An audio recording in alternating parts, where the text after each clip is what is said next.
అందరికీ శుభ శుక్రవారం దినోత్సవ శుభాకాంక్షలు తెలియజేస్తున్నాము.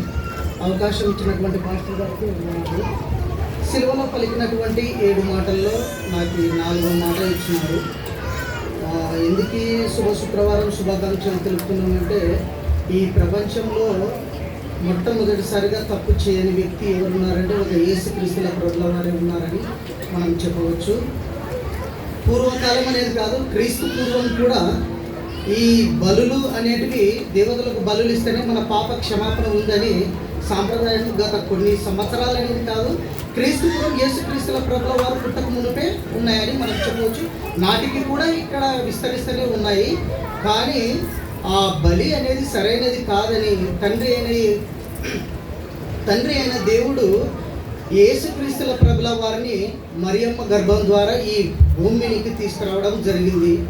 అందులో కొన్ని విషయాలు మనం మాట్లాడుకుందాం. ఏలి ఏలి లామా సబక్తా అనే మాటల గురించి మనము మాట్లాడదాం. మత్తయి సువార్త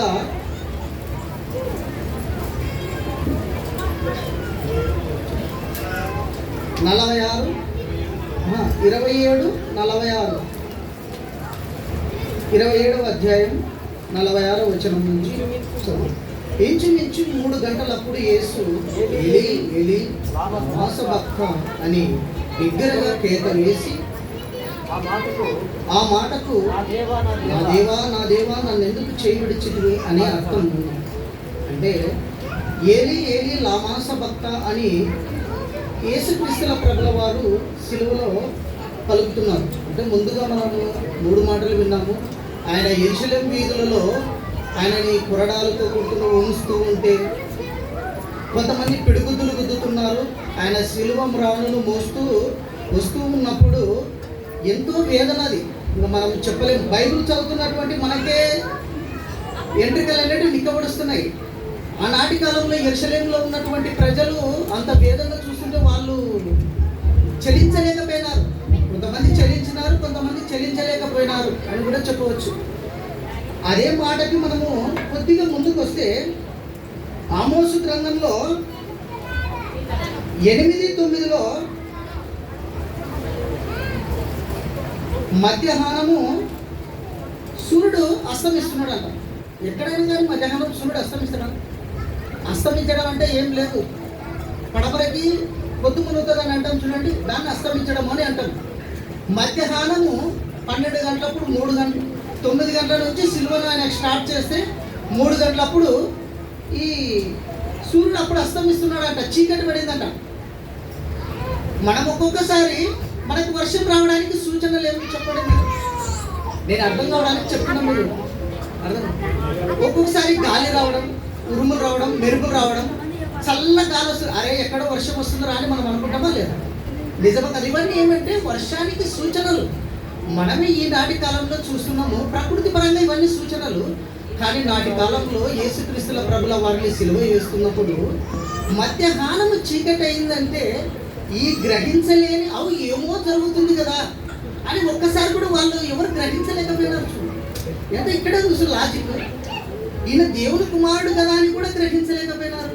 మనం ఎందుకు ఈయన ఇంత బాధ పెడుతున్నాం అనేది కూడా ఆయనకి వాళ్ళకి గ్రహించలేకపోయినారు సైనికులు. ఇదే సమయంలో మనం ఇంకొక విషయం గురించి మాట్లాడితే,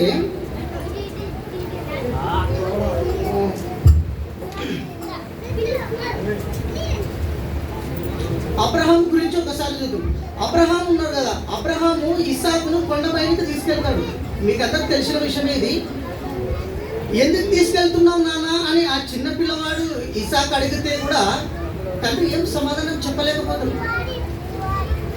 ఎందుకంటే దేవుని ఆజ్ఞ ప్రకారము ఆ కల్వరి కొండ పైకి తీసుకెళ్తున్నప్పుడు ఎందుకు తీసుకెళ్తున్నావు నాన్న అంటే ఆ సమాధానం చెప్పలేడు.